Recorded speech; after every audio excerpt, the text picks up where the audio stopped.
Good morning, this is lecture number 29, module 5, matrix analysis of beams and grids.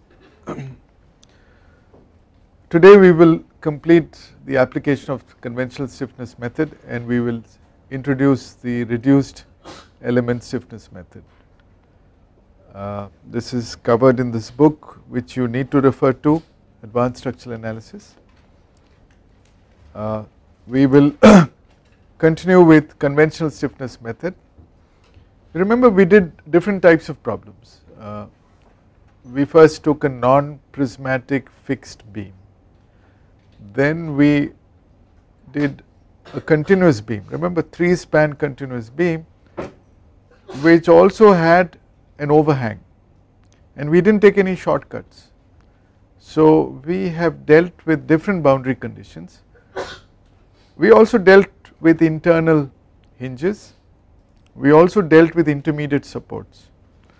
Now here is some more types of supports that you can get. You can get the extreme end as being hinged or roller, and you can get a guided fixed support. Okay. Now it is possible to take advantage of reduced degree of kinematic indeterminacy, and we will do that in the reduced element stiffness method. But in the conventional stiffness method we do not take any shortcuts, and actually it is quite easy to deal with any situation. You have to assign the appropriate boundary condition. In the case of a hinged end support, as you see at the end A in this example, we have an active rotational degree of freedom along with a restrained translational deflection degree of freedom, and in support C, guided fixed end support, we have an active translational degree of freedom along with a restrained rotational degree of freedom. And we have done this example earlier, remember it is a symmetric continuous beam, we can take advantage of symmetry, we cut the beam at the middle at C and insert, what kind of support do we insert there? A guided a guided roller support as shown here, and let us see how to analyze this. What are the active degrees of freedom? How many of them do we have? Yeah, three active, and the method of analysis is exactly the same. So 1, 2, 3, okay, we start with the left end, rotation at A, rotation at B, deflection at C. These are the 3 active degrees of freedom. Then the restrained degrees of freedom are 4, 5, 6 as indicated there. As far as the local coordinates are concerned, just you have 2 beam elements, each has 4 degrees of freedom, and if you had to write down the in this particular problem, do we have any nodal loads? No, they are all distributed loads. There is no support settlement given also. Now you have to write down the transformation matrix. What does it look like? Can you try the 2 transformation matrices? Well, they are identity matrices, you just have to assign the linking global coordinates. What are the linking global coordinates for number 1? 5, 1, 6, 2. 6, 2, you have to do it in that order. 5, 1, 6, 2 for element 1, and for element 2? 6, 2, 3, 4. 6, 2, 3, 4. You must know the sequence because the translation must match with the translation, do not mix up the rotation. So is this okay? 5, 1, 6, 2, 6, 2, 3, 4, that is all, very easy to do. Next you have to find the fixed end forces. We have done this problem earlier, so I think we can go quite fast. You can work out the fixed end forces. Mind you, we are not taking shortcuts, so you are arresting all degrees of freedom that you identified as active degrees of freedom. For example, in the second case, C is arrested, the rotation at C is arrested, and these are simple fixed end moment calculation that you can do. If you recall, we did this problem by slope deflection and moment distribution method. There we took a shortcut, we took advantage of the fact that there was a guided roller support there and we modified both the stiffness and the fixed end forces. We do not take those shortcuts in conventional stiffness method. We will take that shortcut in reduced element stiffness method, because this is the normal way computer software solve these problems, and we just want to simulate what the standard computer program does. Is it clear? So we really do not care how many degrees of freedom there are, we just want to correctly identify the degree of kinematic indeterminacy. We do not want to take shortcuts of the kind that we did earlier, but if there is symmetry in the structure, definitely it is worth dealing with half the frame. So you can work out these are very straightforward. Under a concentrated load, the formula is W minus, not minus, because now it is plus minus, since you are dealing with the conventional stiffness method where anti-clockwise is positive. So it is W A B squared by L squared, you know that formula, you can apply all that and you can get the fixed end force vectors. One more important difference here, you need to get the vertical reactions as well, okay, which is something we did not do when we did slope deflection and moment distribution method. So, and those are easy to compute. In the first case, since it is symmetric, just take the total load 15 into 4 divide by 2, you get the 2 reactions. But when you have an unsymmetric load, you get the shears not only from the load, but you also get from the lack of balance between these two moments. In this case, because this should be both should be anti-clockwise, this should be anti-clockwise, and the difference divided by the span you should add up, okay. Yeah, this should be clockwise, you are right, this should be clockwise, it is an error shown there, okay, but the vectors are correctly shown. And pre-multiply. Why do we do this exercise? Because we want to find out what the equivalent joint forces are in the structure. So you are pre-multiplying by an identity matrix, but you get along with it the linking coordinates, and then you've done the slotting, you just assemble them properly. You have 6 degrees of freedom, 3 are active, 3 are restrained, and corresponding to 1 you have 20 kilonewton meter, corresponding to 2 you have minus 20 and plus 22.5, which add up to 2.5, and so on and so forth. So this can be easily assembled, is it clear? So this is your fixed end force vector. What do we do next? You find the net, the resultant load vector, which is Fa minus Ff. Fa in this case is 0, it is a null vector because you do not have any nodal loads in this particular problem, and so you can find the resultant force, and you can even draw a sketch to tell you exactly what is happening. This is your resultant force vector, and to remind you once again, the displacements you get at the active degrees of freedom d1, d2 and d3 from this problem, from this nodal load problem, will be exactly equal to the displacements you would have got with the original intermediate loads. Is it clear? That is the equivalence we are trying to establish, okay. It is very effectively done, because you can do matrix analysis only if you are dealing with nodal loads, because the matrix has only vectors which have discrete entities, so your coordinates are limited. Next you generate the element and structure stiffness matrices. Element stiffness matrix is standard, you have 2 elements, all you need is Ei and L. In the first case, actually Ei is constant for both the elements, L is 4 meters for the first element, 2 meters for the second element. So plug in those values, you can get K1 star and K2 star, clear? Very simple, straightforward, and we have done this problem earlier by moment distribution method. What do we do next? We have to assemble the structure stiffness matrix. To do that we have to convert from the local axis system to the global axis system through the transformation Ti transpose K star into Ti, okay. So you do this first and then you actually you get the same thing again when you pre-multiply by Ti transpose.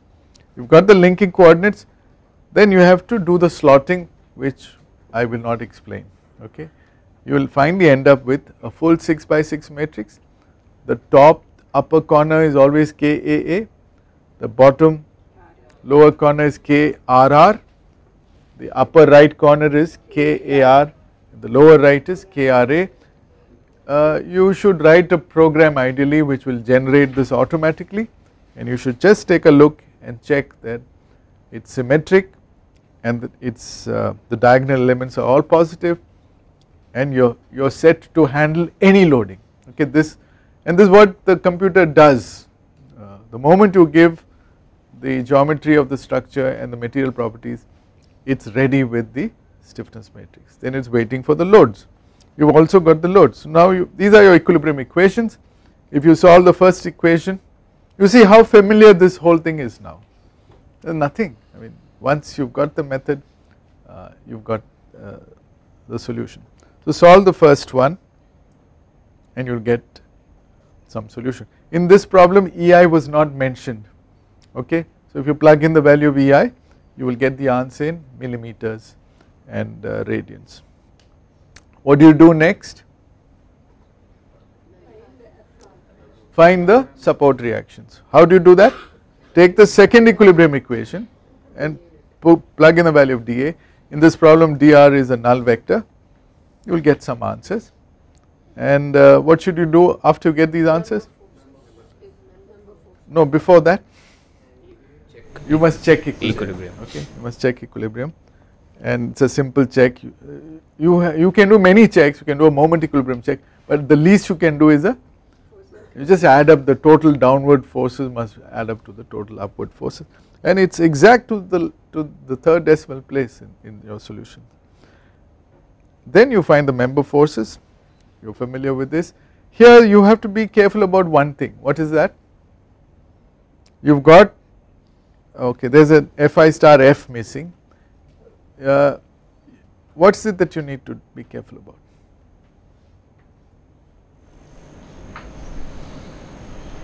The Di you have to be careful, because if you go back, you got displacements D1, D2, D3, right, but when you go to the element coordinates you have 4 degrees of freedom here, right. So you must get the correct Di relevant to the element that you are taking into consideration. For example, the first element, this is the fixed end force vector which you have already got. This is K1 star T1 which you have already calculated and stored in your computer, and now you recognize your linking coordinates are 5, 1, 6, 2, right. So you have to put D5, D1, D6 and D2. Some of them are restrained, for example 5 and 6 are restrained, so they are 0, and you have to pick up D1 and D2 from the solution that you generated from your dA vector. This is the only thing you have to be careful about, and the rest of it follows very easy. Is it clear? You have to select those displacements from your final displacement vector which has dA and dr, which are matching, which are matching your element, and that comes nicely with the linking coordinates which come along with Ki star Ti. You do a similar exercise for the second element, and you get some moments, and then you can draw your free body diagram, bending moment diagram. This is exactly the same solution we got by the methods we did earlier. Is it clear? One last topic before we move on to reduced element stiffness method. Sometimes it becomes necessary to account for shear deformations. When do you think you need to account for shear deformations? Length is very small. When the span to depth ratio is low. Okay. In normal beams, the span to depth ratio is how much? Well, 10 to 15. If it's above 8 or 7, you won't make any significant error by ignoring shear deformations, and normally well proportioned beams belong to that category. But occasionally, for various reasons, possibly for architectural reasons, you might require a deep beam. So if you've got a deep beam, even if you don't have a deep beam, if you still include shear deformations, you're only going to get a more accurate solution. So the deep beams are those beams in which the span to depth ratio is roughly less than 2.5. Between 2.5 and 6 or 7, you have the middle range, which is between shallow beams and deep beams. Okay. You encounter such situations especially when you deal with shear walls in tall buildings. Okay. So you know, shear walls are the lateral load resisting system, a part of the lateral load resisting system in a multi-story building. The shear wall is essentially a vertical cantilever, but it is connected to different floors through the horizontal framing plan. Okay, you may have beams, you may have slabs, and essentially if it is subject to, and the lateral loads come from those diaphragms at the slab levels in the different stories of a structure. Now if the shear wall is slender, in the sense it's like this, width is small and the story height is large, and there are many stories, then essentially it's going to behave like a flexural element. Okay, the deflection shape will be like that, right? But sometimes you encounter shear walls which are very wide and stocky, and the height is less. So when you try to push that shear wall, you will find that the deflection that you get has two components. One is flexural, the other is shear. Remember we did this exercise earlier, shear deflections in cantilever beams, and the shear deflection can be comparable to the flexural deflection. In a cantilever subject to a constant load P at the free end, what is the deflection? PL cube by 3EI, right? But there is also a shear deflection that you get. Remember we did this, which has GA dash coming into the picture in the denominator. So in such instances shear deformations have to come in. Now this kind of beam in which you include shear deformations was originally described in detail by Timoshenko, and sometimes it is referred to as Timoshenko beam. Okay, it is an energy formulation. I am not giving the formulation here, but you can go through it in literature. You will find that you have to modify your element stiffness matrix by including a quantity where you have a ratio of the flexural rigidity to the shear rigidity. Now that is called a shear deformation constant, beta S. So you have EI and you have GA dash I. A dash, G is the shear modulus, which is related to the elastic modulus through the Poisson's ratio, you know that. A dash is not the gross cross sectional area, it is the reduced cross sectional area, to account for the fact that the shear stress distribution is not uniform. Okay. So there is a form factor that comes into play. This is a non-dimensional factor, that is why L squared also comes in the denominator, and we will see what is a variation of this factor, how it affects the analysis, but and sometimes this formula is useful. Okay, and you can easily run this and check what is the error I make if I ignore shear deformations by including shear deformations in any beam problem. This can be also used when you do frame problems. Okay, so all you need to do is to modify this term outside by this factor 1 plus beta s in the denominator, and wherever you had 4 EI by L, you have to add 4 plus beta s into this constant. Where you had 2, you have to put minus beta s. That is all you need to do. So 4 terms in your coefficient matrix get affected, and all terms get affected because this is common outside. Is it clear? So this is a correction you need to do, and check out the solution. Considering a rectangular section and a material with Poisson's ratio nu equal to 0.3, taking on values in the practical range of 0.01 for very high span to depth ratios to 3.12 for L by D equal to 1. Normally you won't get a depth of beam which is less than the span of the beam. Okay, so the variation of 1 divided by 1 plus beta s is between 1 and 0.24 in practice. So that's the kind of range that you get. Obviously when 1 by 1 plus beta s goes to 0.24, it is going to make a big difference, but those are very rare and exceptional cases. We are not going to do any problems, but if tomorrow you need to include it in a real life situation, please make use of this matrix. With this we have covered completely the conventional stiffness method. Now we will look at the reduced element stiffness method. In the conventional stiffness method we have this stiffness matrix. I am not including shear deformations. What is the rank of this matrix?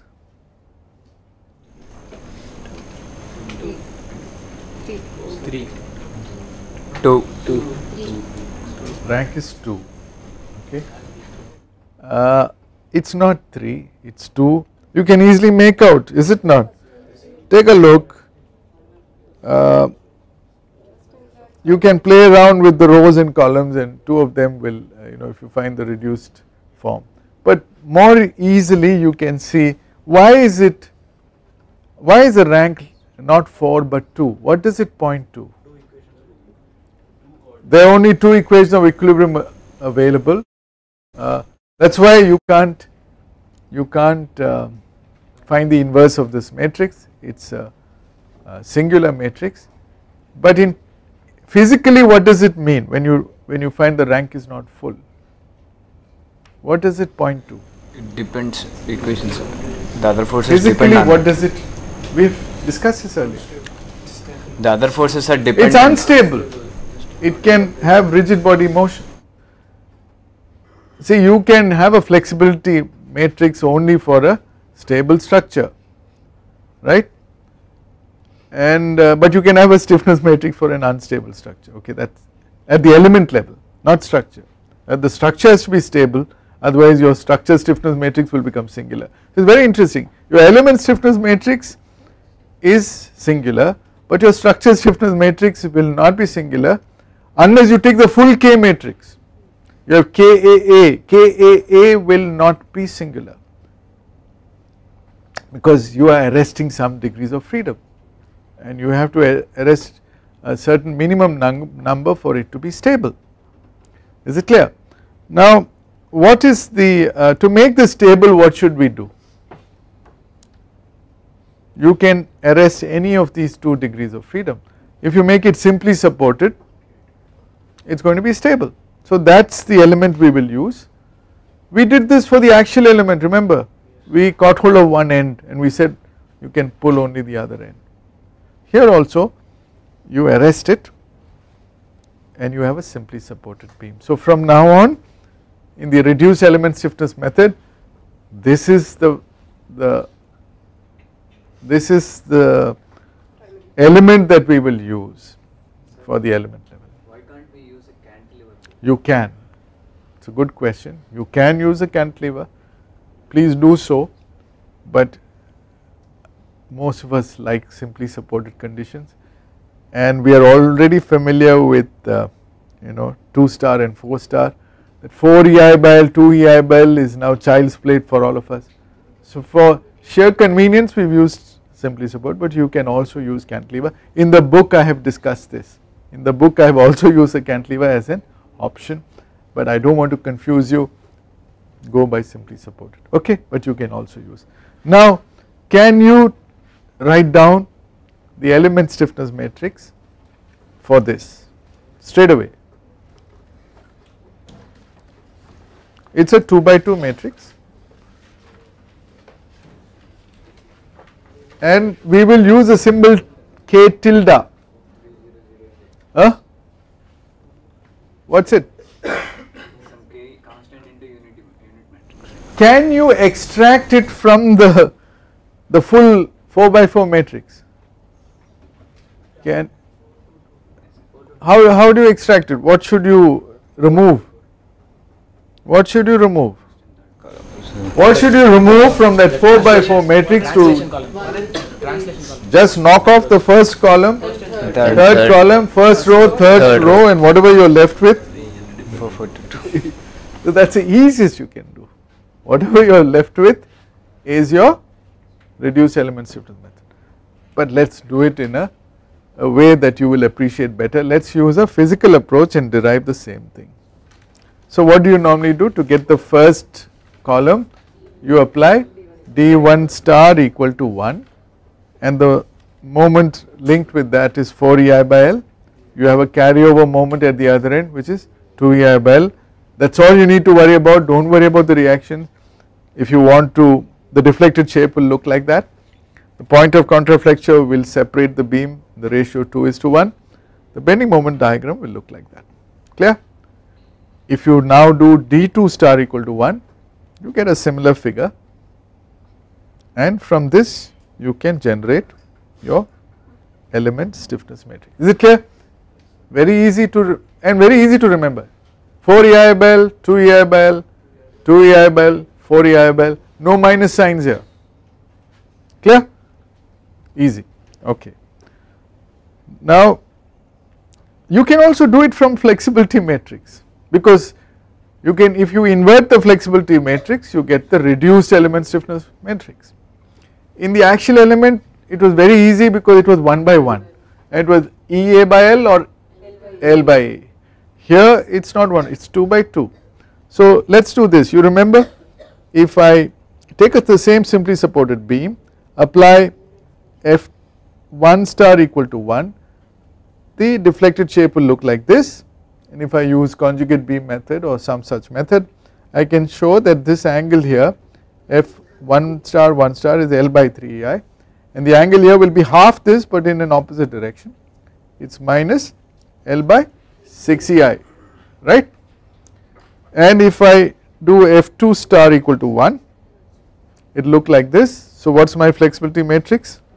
It is going to look like this. Here a negative sign comes, and if I take the inverse of this matrix, I get that matrix. You can work both ways. You can generate the flexibility matrix from the stiffness matrix, or you can, but you can do it only with the reduced element stiffness. Is it clear? Okay. Now let me ask you a simple question. How can you use a 2 degree of freedom element? How can it handle the deflections in your structure? Remember, your global coordinate system has not only rotation, it also has deflections. With this 2 by 2, can you handle it? This is an important question to ask. Is it clear? So how did we manage in slope deflection and moment distribution method?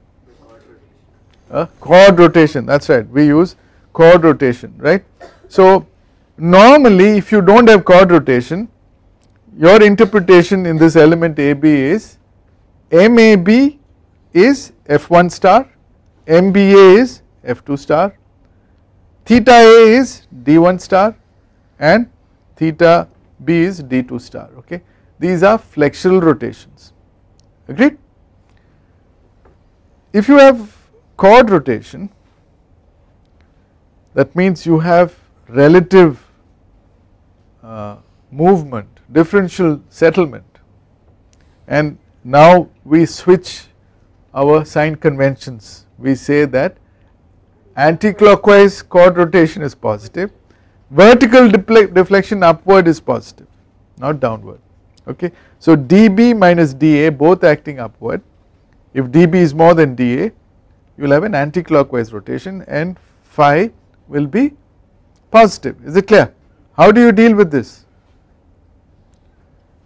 What happens in a beam when you have an anti-clockwise chord rotation? You get clockwise end moments.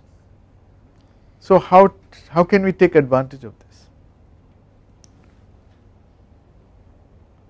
Your stiffness matrix does not change. So how do you accommodate? That's right. You have to, you can't touch the left hand side. You play with the D star. You have to somehow accommodate the chord rotation in your displacement vector. How do you do that? So you have to do it in the displacement transformation matrix.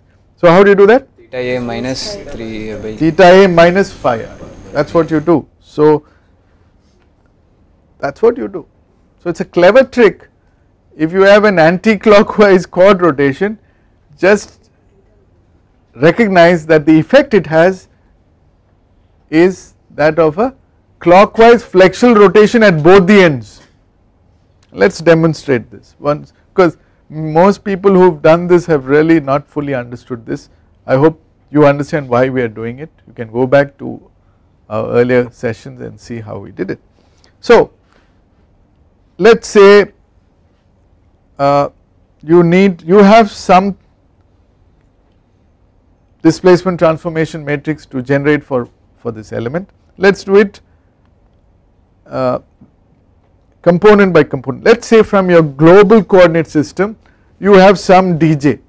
That dj could be a translation, could be a rotation. Okay, usually they will be upward or anti-clockwise. Got it? And you want to write down the effect of that on this 2 degree of freedom element. And there are 4 possibilities. Let us look at them. 2 possibilities are shown here and they are pretty easy. Let us say in your continuous beam structure you had a rotation dj anti-clockwise. It will either go to the left or it will go to the right. So do you agree? If dj corresponds to the left end rotation, obviously d1 star will be 1 times dj and d2 star will be 0. If dj corresponds to the right side of your element anti-clockwise, then it will be 0 1. Is it clear? This is straightforward, there is nothing special about this. The problem comes when you have a deflection. So let us look at that. Let us say you had a deflection in your structure, in your continuous beam. That means your element is going to deflect like this, all other coordinates, all other displacement being arrested. So how will you write d1 star d2 star for this if the length of the element is L? See, I wrote something here, you have to write something similar here for this situation. What will you write here? What is the first component, what is the second component? 0 minus that dj by L. No, no, 0 minus dj by L, 1 minus dj by L. no, dj is a deflection. D, dj by L. Huh? 1 by L is your chord rotation. 1 by L is your chord, because dj is a deflection.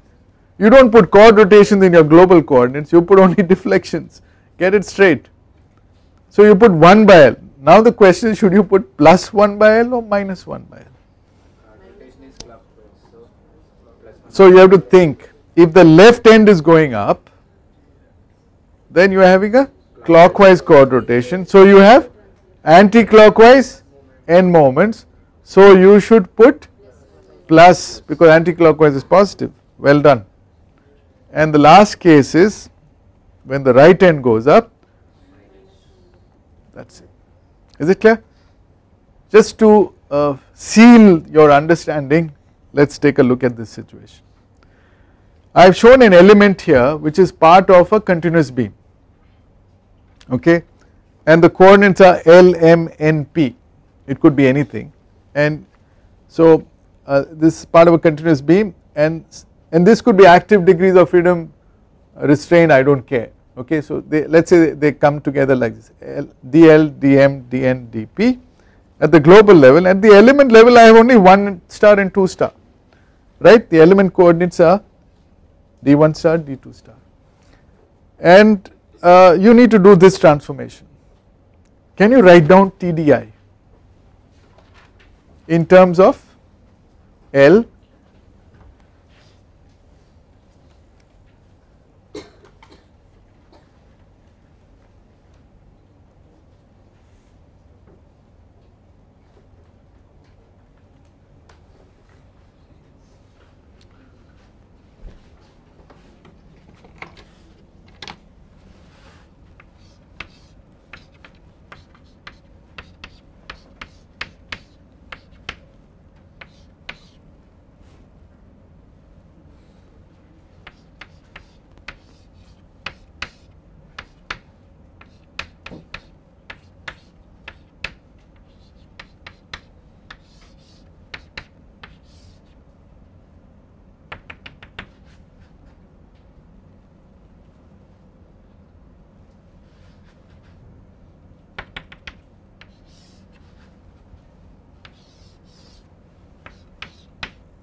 so we are talking of this segment, okay, you will have 4 terms, 1, 2, 3, 4, tell me what those 4 terms are you getting it? What are those 4 terms? 1 by L, 1, 0, 1 by L. One at a time. 1 by L, 1 by L, 1, 0, 1 by L. okay. This is this portion, okay, this portion. Let us try to figure out. It is very easy. If I lift this up, that is my first coordinate, dl, by unity, do I get a clockwise chord rotation? Yes. Do I get clockwise chord rotation? Yes. Yes, sir. So I get anti-clockwise end moments, which are positive. So the equivalent rotation is positive. Got it? Number 2, if I put dm star equal to 1, what do I get? I get a unit rotation on the left end, so it remains positive, and I do not get anything here, d2 star is 0. Then I have dn star going up by unity, what is my chord rotation? Anti-clockwise. So what are my end moments? Clockwise. Clockwise means it is minus, so minus. And the fourth. Do you get the hang of it? That is it. Because once you got this, we can proceed ahead. You can deal with any problem. But it is only this little bit that you need to understand. The procedure is the same. You have to generate these matrices. The procedure is identical. Okay. Let us demonstrate quickly with one example. This example which we have already done by the conventional stiffness method. Okay. So find out the TD matrix, manually generate the fixed end force vector. Remember we had problems when you had distributed loads in the actual system. Why? Because it can handle only a constant one force, but here you have a distributed loading, so the 2 end moments need not be the same. Okay. We will demonstrate this, and the rest of the procedure is same. Fixed end forces only manually superimpose or generate. So coordinate transformation, if you look at the global coordinates, these are the same coordinates we used in conventional stiffness method, we are not changing here, same coordinates, and local coordinates are what we have just discussed, 2 degrees of freedom. Write down the transformation matrix.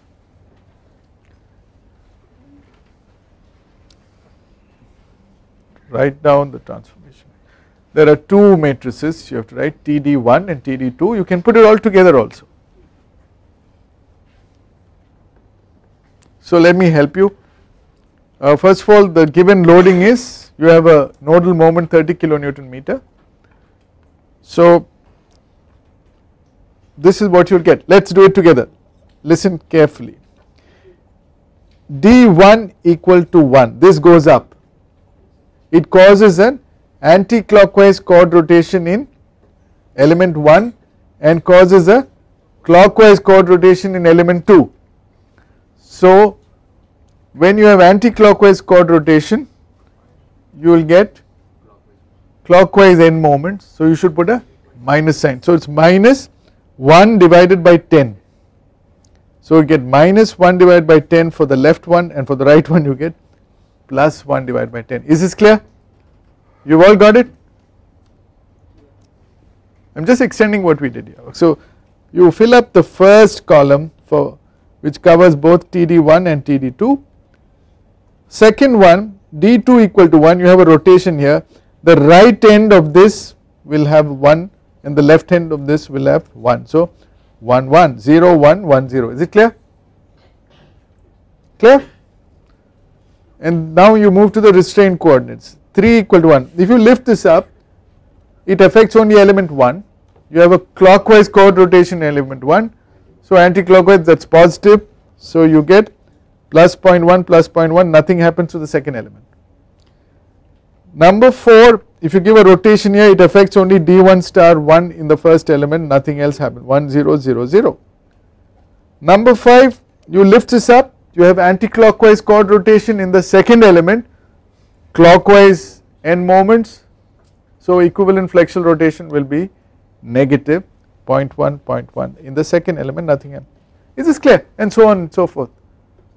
Can you do this correctly? You have done. So it is a powerful technique of dealing with deflections, converting them to equivalent flexural rotations through the displacement transformation matrix. We do not touch the stiffness matrix. Okay, so if you have got this step correct, it is easy. Fixed end forces we have done earlier. Okay, so you can find the fixed end forces, find the deflections if you want. We have done this earlier. Put the fixed end force in a vector form.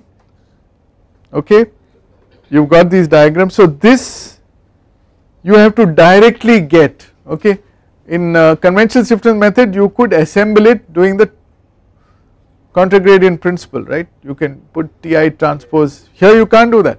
Here you have to do it manually. That means you draw these sketches and then you figure out, I want to find out F1. So F1 will be 50 plus 50, 100. Is it clear? I want to find out F2. F2 is this coordinate, that will be 83.33 minus 125, so minus 46. I want to find F3, that is this force, that is plus 50. I want to find F4, that is plus 125 anti-clockwise. I want to find F5, that is plus 50. I want to find F6, that is minus. Is it clear? You have to do it by inspection. No contragradient principle when you are using the reduced element stiffness, but this is okay. In fact, this method is more for manual use. Okay.